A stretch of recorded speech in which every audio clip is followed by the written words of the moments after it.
Welcome back to the Deep Dive. Today we are taking a close look at the life and really the secret work of Emily Dickinson. And if you think you know the story, the simple, reclusive maid of Amherst who wore white and loved flowers, well, you probably only know half the truth. It's quite possibly the greatest literary paradox in American history. I mean, you have Emily Elizabeth Dickinson, who lived from 1830 to 1886, and she is, without a doubt, one of the most important figures in our entire poetic canon. Absolutely. A giant. A giant. And yet, out of the nearly 1,800 poems she meticulously wrote down and composed, a mere 10 and one single letter were actually published while she was alive. Jeff, 10. That number it's just staggering. And even those weren't really hers, were they? Not really. They were heavily edited, often mangled beyond recognition to fit the style of the day. And this is what's so fascinating. She was this incredibly prolific, intensely dedicated writer, but she was living in a very visible, very prominent family in Amherst, Massachusetts. She was known around town, but as eccentric. You know, the woman famous for wearing only white clothing, for almost never leaving her house, and for choosing to have her most important, most intimate relationships entirely through letters. She literally built a physical wall around herself. And what our sources are showing us now, and we're really going to unpack for you today, is that this seclusion wasn't some kind of sad, pathological failure to connect with the world. No. It seems to have been a deliberate, even a strategic choice. It was the engine of her radical creativity. The real drama of her life was locked away, literally in a wooden chest, until after she died. And that is the mission of this deep dive for you today. We're going way past the simple myth of the fragile recluse. We're going to explore the factual context of her family's ambition, the surprising intimacy of her personal life relationships that many scholars now interpret as romantic, and the fierce, decades-long battles that raged over her manuscripts. Battles that, prevented us from hearing her authentic revolutionary voice until the middle of the 20th century. Exactly. We're examining the intentional, radical choices she made in her life and her verse that turned this little-known 19th century figure into an enduring proto-modernist giant. Okay, let's get into it and start with the foundation of the world she very deliberately decided to leave behind. To really understand the intensity of her withdrawal from society, you have to first recognize the intensity of the world she was born into. Right. Dickinson was born in Amherst, Massachusetts, into a family that was, the absolute definition of the New England establishment. Her paternal grandfather, Samuel Dickinson, wasn't just wealthy. He was one of the founders of Amherst College. He founded the college. Wow. He did, and he built the family home, the massive Homestead, which was this mansion on the main street that would be the epicenter of their family life for nearly a century. And her father, Edward Dickinson, he was a force of nature in that community, wasn't he? Oh, a titan. He was a successful lawyer. He was the treasurer of Amherst College for decades. He served multiple terms in the Massachusetts House and Senate, and even represented the state in the U.S. Congress for a while in the 1850s. So she was born into this lineage of serious civic power, of social responsibility, and I assume deep intellectual rigor. She had every opportunity to live a very traditional, very prestigious life. Every opportunity. And that rigor extended directly to her schooling, which really goes against the whole image of the untutored genius. She wasn't. Well, she attended the Amherst Academy for 7 years, starting in 1840 with her sister Lavinia.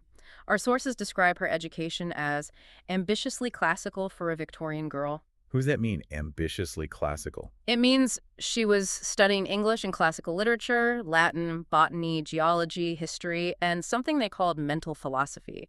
The principal at the time described her as very bright and an excellent scholar. This is a woman who was trained from a young age to think, to debate, and to analyze. And that training continued, for a little while anyway, at Mary Lyons Mount Holyoke Female Seminary. She only went for about 10 months, and then she just abruptly came home. Yes, and the reasons why she left are so important because they give us the first real evidence of her nonconformity. So what are the theories? Well, the sources suggest a few possibilities. It could have been poor health or just crippling homesickness. But the most interesting theory is that it was outright rebellion. Rebellion against what? Against the school's very strict, very intense evangelical fervor. Mount Holyoke at the time was deeply focused on securing public declarations of faith, on saving its students. And in a sort of spiritual roll call, Dickinson was famously categorized as having no hope in the eyes of the faculty. No hope. That says everything, doesn't it? She was already choosing a different path. She was. And whatever the exact reason, her brother Austin was sent to bring her home at all events in March of 1848. So she returns to the homestead, and she occupies herself with these high-level domestic duties. She was a great baker, Well, apparently. famous for her Indian rye bread, yes. And she attended local college town events for a while. But the foundation for her later rejection of public life was already being laid. Okay, so let's dig into the emotional context a little bit. The world inside the homestead that was driving her interior life. It was a world of powerful contrasts, especially with her parents. She wrote warmly of her father, Edward. She noted he would buy her books, which was great, but then, There's a but. a big but, he would then beg her not to read them because he fears they joggle the mind. Joggle the mind. That phrase is so incredibly revealing about the tension she must have lived with every day. It is. You have this man who is an intellectual powerhouse in the public sphere, a congressman, but he's afraid of what that same intellectual freedom might do to his daughter. Right. And was it a genuine fear for her mental stability, or was this a common Victorian constraint placed specifically on women's intellectual freedom? The fear that thinking too much would lead them away from domesticity. Almost certainly the latter. It just highlights this massive conflict between the expectation for a high-status daughter, marriage, social graces, and her own innate, powerful curiosity. And did you contrast that with her mother? Her mother, Emily Dickinson, whom she described as regularly cold and aloof. She wrote very candidly to a confidant that her mother was an awful mother, but I liked her better than none. Wow. I mean, that statement just speaks volumes about emotional distance. It does, and you can see how it would create the necessity for Dickinson to cultivate her own intense, private, emotional landscape to, compensate for what she wasn't getting at home. And we can trace that need for an intense internal life back to some early trauma, can't we? We can. She was deeply traumatized by the death of her close cousin, Sophia Holland, from typhus in 1844. She suffered from such a severe melancholia that she had to be moved to Boston for a while just to recover. So these early shocks, the emotional distance from her mother, losing her cousin, the intellectual constraints from her father, they all created this incredibly sensitive internal environment where her art would eventually, just flourish. And as we touched on, her spiritual choices were also deeply personal and nonconformist. After that brief period of religious revival in the mid-1840s, she never made a formal public declaration of faith. And by 1852, she'd stopped going to church altogether. Completely. And her famous couplet just captures that deliberate choice so perfectly. Some keep the Sabbaths going to church. I keep it staying at home. Exactly. She was actively choosing an intimate, personal, self-defined relationship with the divine, with thought, with nature, over the institutional piety everyone else was practicing. She simply replaced the church with her own room and her own garden. And this private intellectual life wasn't happening in a vacuum. It was guided by a few very select mentors. The first major formative influence was a young man named Benjamin Franklin Newton. He was an attorney studying law with her father for a couple of years in the late 1840s. And she called him her tutor or master. She did. And what he did, essentially, was act as a conduit to the most radical intellectual thought of the time. He's the one who introduced her to Ralph Waldo Emerson and William Wordsworth. Ah, Emerson. That makes so much sense. It does. Dickinson credits Newton's gift of Emerson's poems as having a liberating effect. She said Newton has touched the secret spring, and you can see why. Emerson's focus on self-reliance, on rejecting society's demands, on the divinity of the individual, it resonated so deeply with her. It's like it provides the entire intellectual framework for her eventual seclusion. She's not just retreating from the world, she's engaging in an Emersonian act of self-reliance. Precisely. And the relationship was emotionally intense, too. Newton saw her greatness. When he was dying of tuberculosis, he wrote to her, saying he wanted to live long enough to see her achieve the greatness he knew she was capable of. That's incredible validation for a young writer. It is. And she later canonized him. In 1862, she wrote that she had a friend who taught me immortality but venturing too near. Himself he never returned. So Newton gave her both the intellectual keys and the template for these intense, singular emotional connections that operated completely outside the realm of, conventional relationships. And beyond Newton, her literary influences were just vast and often contraband, right? They were. She adored contemporary popular literature like Lydia Maria Child's Letters from New York. When she read it, she gushed, "This, then, is a book, and and there are more of them. Like she was just discovering this whole world. But she also consumed classic British writers ferociously. Her brother Austen had to literally smuggle books into the house for her. Smuggle them. Yes, books like Longfellow's Cabinet, because their father often disapproved of any fiction or poetry that wasn't directly related to the Bible or the law. And her love for Shakespeare was total. Completely. She once asked a friend, referring to his plays, "Why clasp any hand but this?" And to another, "Why is any other book needed?" For Dickinson, her library was her world. It provided the warmer language she just couldn't find in the rigid social interactions of Amherst. And I love this one little detail that just sticks with you.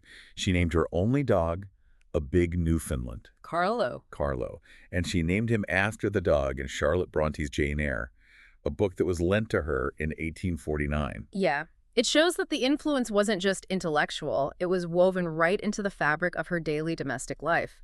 These deep literary and intellectual attachments, they came first, and they fueled her retreat from society. They made that retreat an intellectual necessity, not some kind of social failure. So the early 1850s, that seems to be a real turning point, the moment that propels her toward her final form of, self-confinement. It really was. She started the decade in high spirits, writing that Amherst is alive with fun this winter, but then a series of emotional blows just hit her one after another. And the death, right? Yes, specifically Leonard Humphrey. He was the former principal of Amherst Academy, and he died suddenly of what they called brain congestion when he was only 25. Dickinson wrote 2 years later about the depth of her sadness, feeling like the scholar at school alone. So the fun fades, and the walls start to go up. They go up quickly. And the most practical catalyst for her physical confinement was the chronic illness of her mother, Emily Norcross Dickinson. She became effectively bedridden from the mid-1850s all the way until her death in 1882. And her sister Lavinia later said that because their mother needed constant care, one of the daughters had to stay home all the time. And Emily willingly took on that role. So she had this pragmatic reason to stay home, but it seems like she turned that necessity into a choice. She found that the life with her books and nature so congenial continued to live it. And this is when her seclusion really begins to escalate. By the mid-1850s, she was already compiling her poems into those secret manuscript books, the fascicles.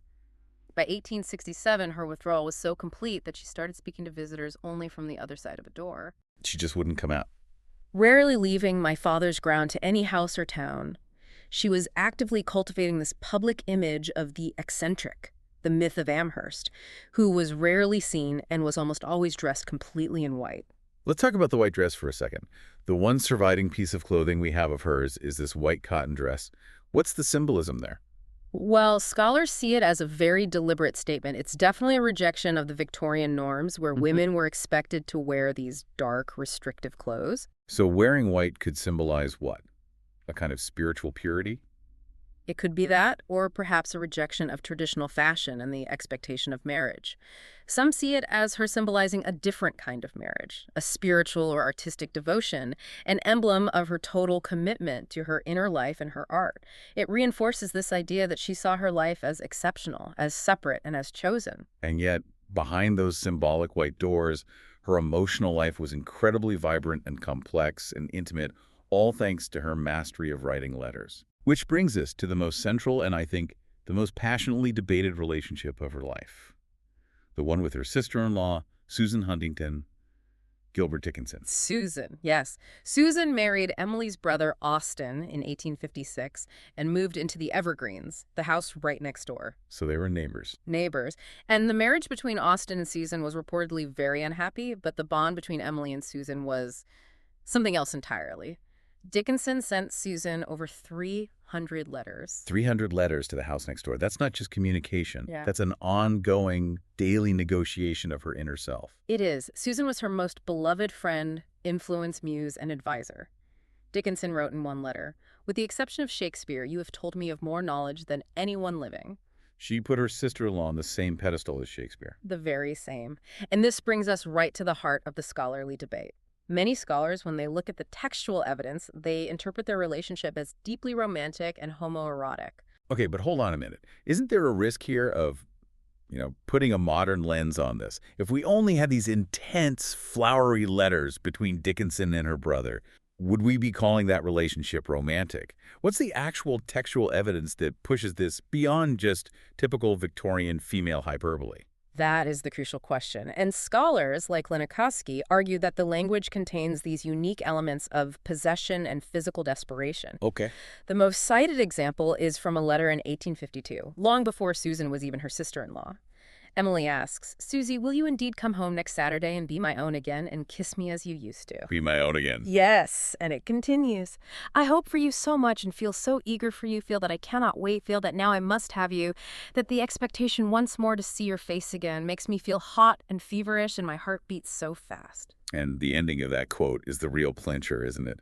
My darling, so near I seem to you that I disdain this pen and wait for a warmer language. Exactly. That warmer language, the idea that written words are just not enough for her desire, combined with the physical symptoms she describes, hot and feverish, heart beating fast, and the insistence on ownership, be my own again.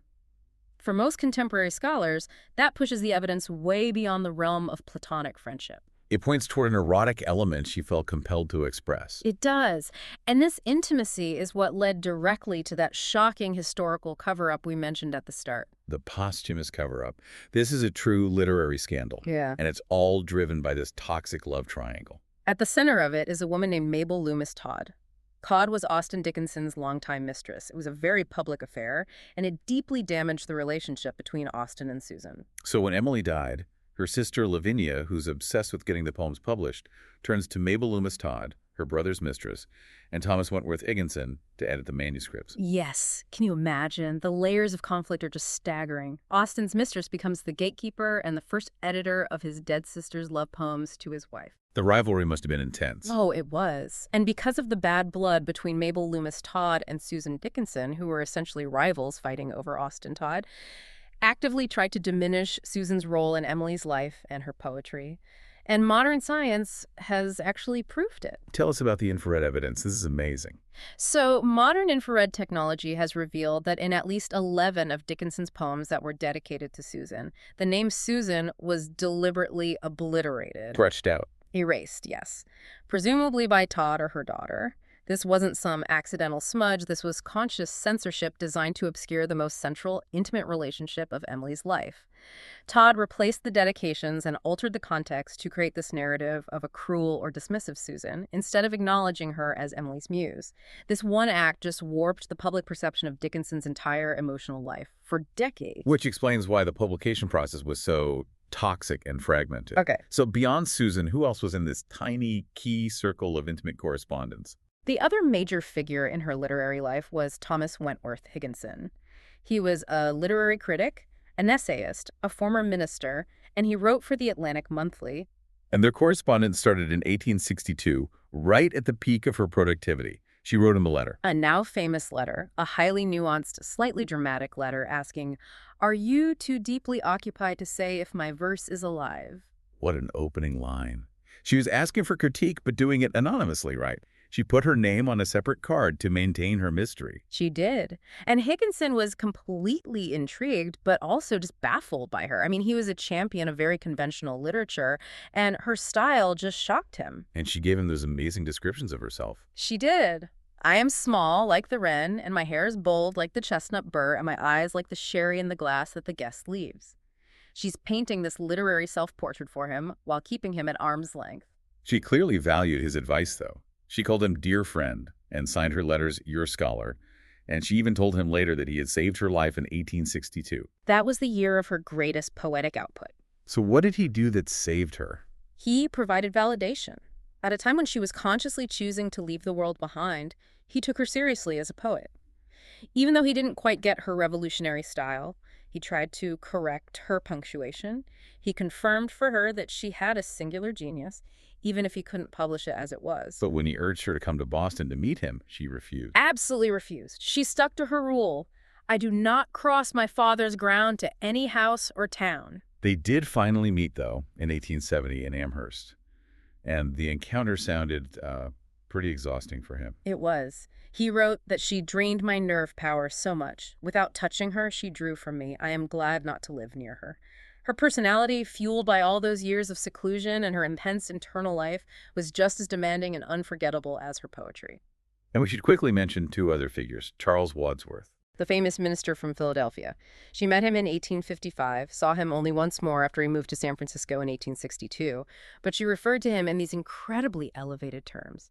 My Philadelphia, my clergyman, and my dearest earthly friend. He's often seen as a candidate for the mysterious master figure in her poems. He is. He was a married, older man, and their connection was mostly intellectual and spiritual, but she clearly elevated him to this nearly divine status, a shepherd from little girlhood. And finally, there was the late-life romance with Judge Otis Phillips Lord. Yes, this relationship likely became romantic after 1877, after his wife died. Lord was an elderly judge, a friend of her father's, and their correspondence just escalated dramatically. She called him "my lovely Salem," and they wrote to each other religiously every single Sunday. It's like she integrated him into her highly personalized spiritual world. She did. She saw him as a kind of private church, writing, "While others go to church, I go to mine. For are you not my church, and have we not a hymn that no one knows but us?" When he died in 1884, it was just another profound loss for her tightly controlled emotional world.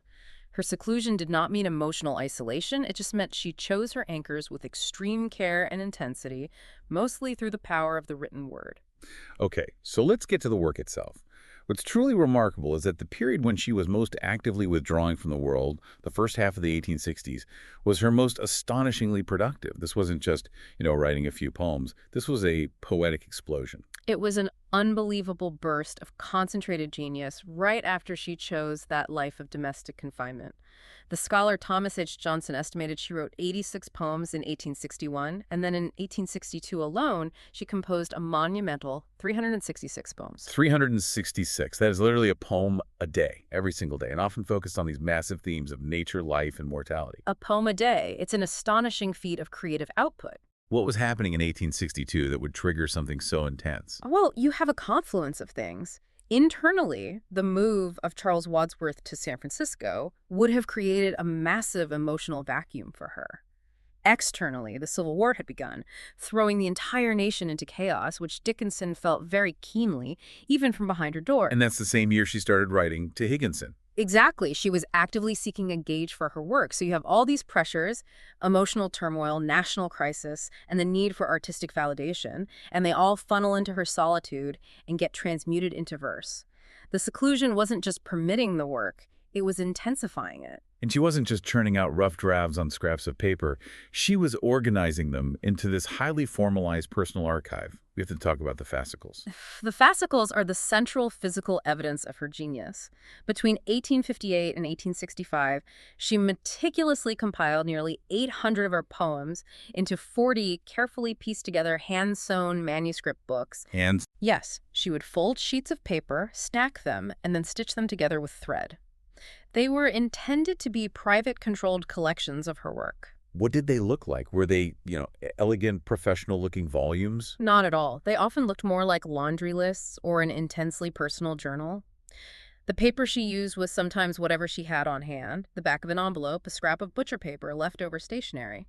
But the act of sewing them together shows how much she valued the organization and preservation of the work, even if the only audience she intended was herself, or maybe posterity. And the most shocking part is that no one in her inner circle, not her sister Lavinia, not Susan, not even Higginson, knew they existed until Lavinia found them after Emily died in 1886. No one, which just emphasizes that her motivation for writing was profoundly intrinsic. It was completely divorced from the contemporary literary marketplace. And when she did try that publication route, it just reinforced her decision to keep the fascicles private.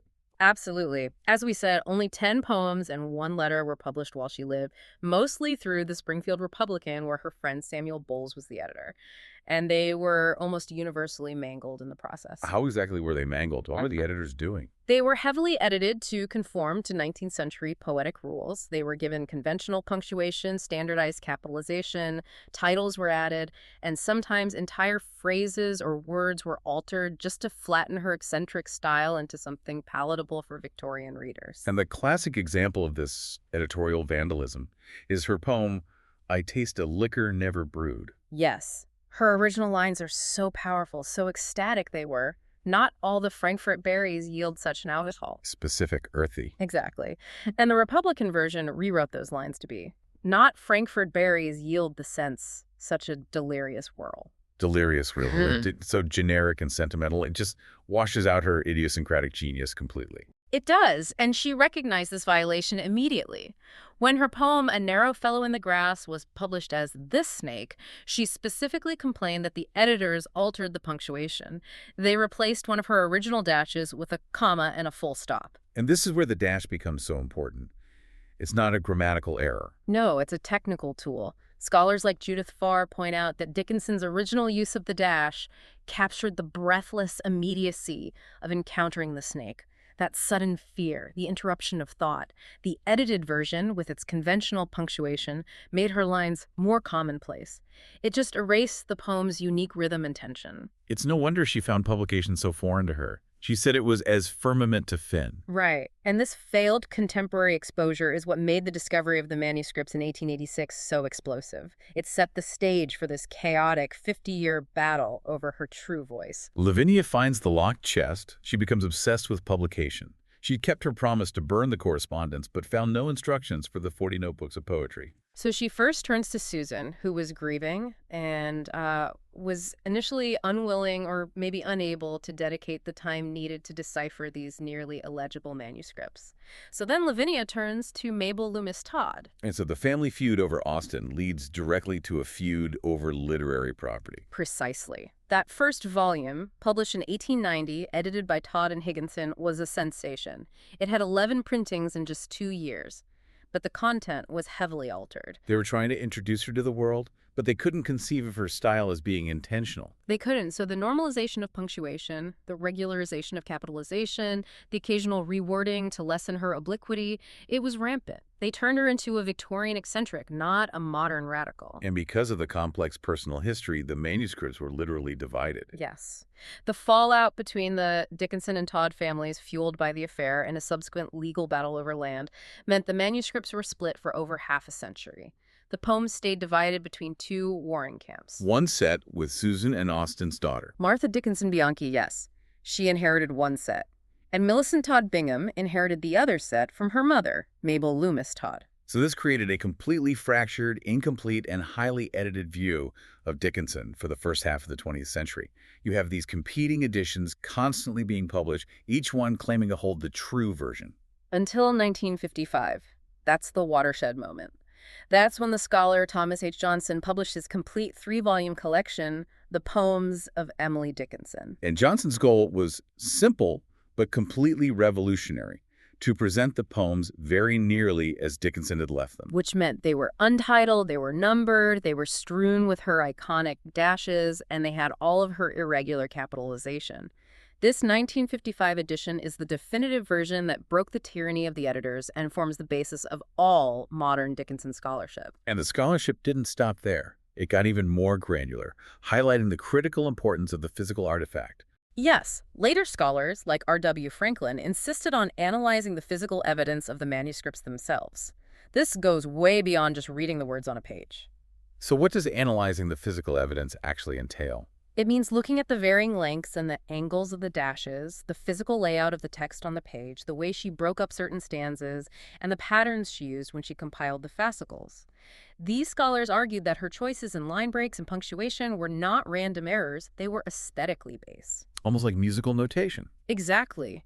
Integral to the poem's intended rhythm and meaning. As one scholar noted, the consequences of her failure to disseminate her work in an orderly way are still with us. But thanks to these efforts, we can finally read her as she intended to be read. Okay, so now that we can read the authentic Emily Dickinson, what do we find? We find this truly radical style, one that completely defied the rigid conventions of her time, one that baffled Higginson, and one that required a 50-year scholarly investigation just to restore.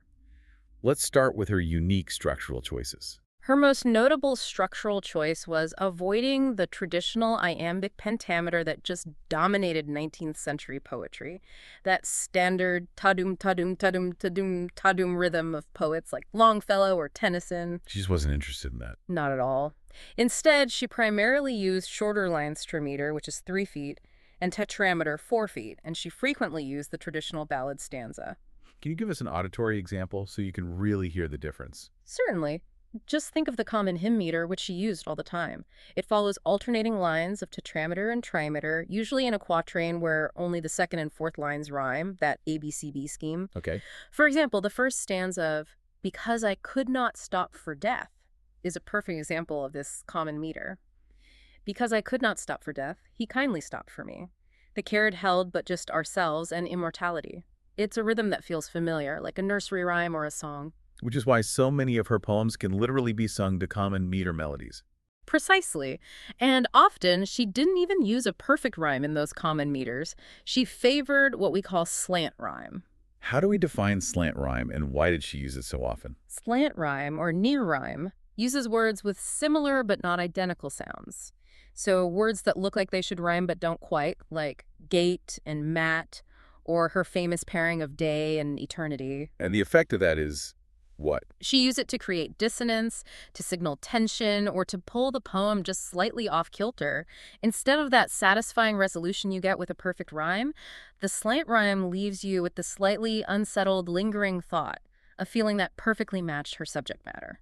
Of course, the infamous dashes. Modern scholars now see the dash as having multiple functions. It's not just a run-on sentence. Oh, it's an incredibly dynamic punctuation mark. It can signal a pause, a breath, an interruption, or a huge intellectual leap. It allows her to compress massive ideas into a tiny space and create ambiguity. Because she was only writing for herself? She was free to invent her own grammar, one that mirrored the way thought actually moves, interrupting itself, accelerating, pausing for emphasis. The dashes, combined with her unconventional capitalization, create this visual syntax that forces you, the reader, to slow down and consider multiple meanings at the same time. Okay, let's turn to her major thematic areas. We can group her work into about 5 crucial categories, and we have to start with the most sensational one. Her lifelong fascination with morbidity and death. Yes, she was often typecast as the morbid poet. And her poetry does explore mortality and the mechanics of dying in these surprisingly violent and clinical ways. The sources catalog references to death by crucifixion, drowning, hanging, suffocation, freezing, premature burial, shooting, stabbing, and guillotinage. That is an immense and incredibly intense preoccupation with physical violence for a woman who rarely left her own yard. It is. And this obsession is often tied to what one critic calls her thirsting, starving persona. A thirsting, starving persona. Yes, the critic Vivian Pollack sees this as an autobiographical reflection, a way for her to explore psychological complexity. What happens when the loss of hunger for life causes the death of the self? And this theme is often connected to the natural world, particularly winter, which she saw as the season that strips all hope of transcendence, a metaphor for the finality of death. But on the lighter side, you have her famous connection to nature and gardens. She was famous for sending friends posies and poesies. And she was a serious botanist. She studied the subject from the age of 9. During her lifetime, she compiled this 66-page leather-bound herbarium that had 424 pressed, classified, and labeled plant specimens in it. So she was a scientist, in a way. She was. The scholar Judith Farr notes that she was known more widely as a gardener, perhaps, than as a poet during her lifetime, especially in the years when her poetry was unpublished. But she definitely noted the imbalance of appreciation. She wrote that her friends valued the posy more than the poetry. The garden was her primary imaginative realm, this controlled, intimate landscape of the spirit. She used flowers as emblems for actions and emotions. So gentians might symbolize youth and humility, or the fear and beauty of a rose could represent transient perfection. The garden was simultaneously her physical workplace and her intellectual metaphor. Third, let's discuss her spiritual side through what are called the gospel poems. These poems really show her continued engagement with the teachings of Jesus Christ, even long after she rejected institutional religion. She engaged with these narratives by recreating them with wit and American colloquial language, stressing how pertinent they still were. So she's not just rejecting faith, she's reinterpreting it on her own terms. Precisely. The scholar Dorothy Oberhaus argues that the deep structures of these poems place her firmly in the tradition of Christian devotional poetry alongside major figures like Hopkins and Eliot. And she could inject a real wry humor into these sacred texts, too. Oh, absolutely. Think of her nativity poem where she wrote of Jesus. The Savior must have been a docile gentleman to come so far, so cold a day, for little fellow men the road to Bethlehem, since he and I were boys, was leveled. But for that would be a rugged billion miles. Amazing. She takes this divine event and frames it with the kind of dry wit you'd hear in a small New England parlor. Yeah. She makes the monumental human and relatable. Yes. Now, the fourth major category is maybe the most emotionally potent, the master poems. Right. These are confessional and searing in their self-inquiry. They're addressed to this unattainable, unknown male figure she just refers to as Master, Signor, or Sir, her lover for all eternity. This figure represents a crisis of identity, of faith, and of desire. And scholars mostly reject the idea that the master was one single specific person, like Charles Wadsworth. What are the other interpretations? The general consensus is that he was likely a composite figure, human yet godlike. He might have been a kind of Christian muse, or perhaps even an idealized reflection of her own internal ambition, representing the ultimate, unattainable standard of literary and emotional acceptance. They are incredibly intense poems. They reveal this deep, painful struggle for intellectual and spiritual surrender. And finally, we come to the overarching theme that really ties all of her isolation together. The mind itself, what the academic Suzanne Juhasz calls the undiscovered continent. This is key. Dickinson conceptualized the mind and the spirit as tangible, visitable places, a landscape of the spirit. At times, this inner world was pastoral and beautiful, embellished with all her nature imagery. But not always. Often, it was described in darker, more forbidding terms as castles or prisons, complete with corridors and rooms where she lived with her other selves and battled herself. This is the true drama of her seclusion, that battle for internal control. And there's that famous line that just encapsulates this battle for self-control perfectly. Me from myself to banish. Had I art impregnable my fortress unto all heart, but since myself assault me, how have I peace, except by subjugating consciousness? She realized that her greatest struggle, and therefore her greatest subject, was the management of her own interiority. The seclusion was just the stage on which this lifelong battle was fought. Exactly. So let's talk about how the public has received this extraordinary body of work once it finally came out in its true form. When her work first appeared posthumously, even though it was championed by people like William Dean Howells and Higginson, it was met with extreme confusion. The initial dismissal focused almost entirely on her unique, radical style, which Victorian readers just lacked the framework to understand. Thomas Bailey Aldrich, who was a very prominent poet and editor at the time, wrote this devastating critique in 1892. What did he say? He said the incoherence and formlessness of her versicles are fatal. He argued that an eccentric, dreamy, half-educated recluse cannot with impunity set at defiance the laws of gravitation and grammar. That critique tells you more about 19th century expectations for women's writing, that it had to be orderly and sentimental, than it does about Dickinson's revolutionary genius. It really does. But by the 1920s, that view started to change dramatically. Why then? Well, as modernist poetry gained popularity, led by writers who also rejected traditional meter and sentimentality, Dickinson's irregularities were no longer seen as a lack of skill. They were seen as consciously artistic, ahead of their time choices. Critics started to recognize her as essentially modern. Her use of fragmentation, ambiguity, and complex internal narratives fit perfectly with the new literary trends. And this recognition really solidified in the 1930s with the new critics. Why were they so receptive to her?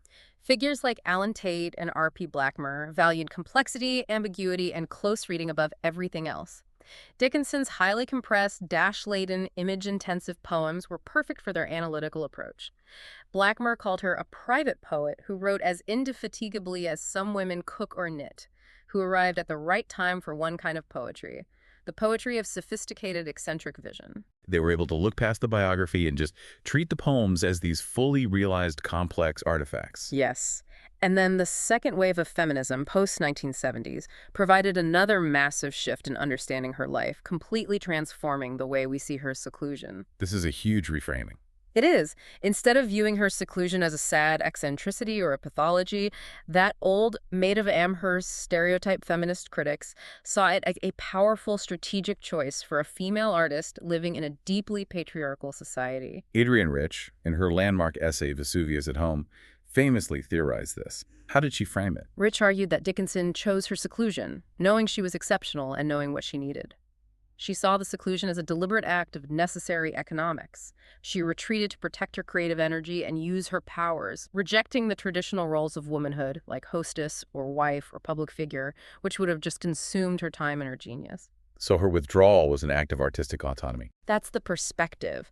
And it cemented her legacy not just as a poet, but as this groundbreaking figure who actively carved out the necessary space for profound female artistic creation. And her legacy today is just immense. Harold Bloom lists her alongside Walt Whitman and T.S. Eliot as a major American poet and a central writer of Western civilization.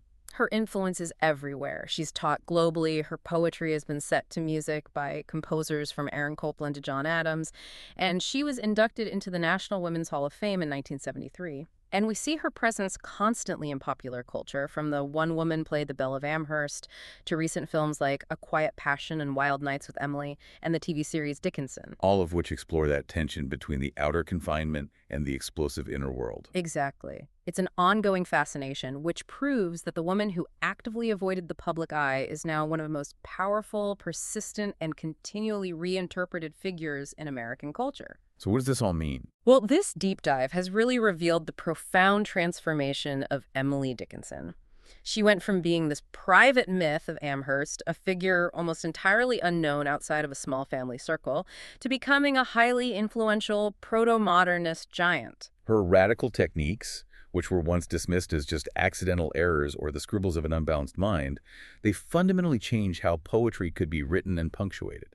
Her life illustrates, maybe more powerfully than any other American writer, how personal control over your own solitude can lead to this unparalleled inner world of creative production. Her mastery lay in synthesizing a highly ambitious classical education with this fierce nonconformity and the self-reliance philosophy of Emerson.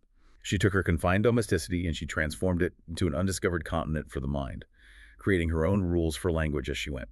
And the battles over her manuscripts, the feuds, the censorship, the careful restoration of every single dash and capitalization, they only underscore the explosive, revolutionary nature of the work that had been locked away for half a century. It's the ultimate victory of private genius finally finding its public voice. And leads to a final question we want to leave with you. We know she occasionally sought encouragement. She asked Dickinson, "Is my verse alive?"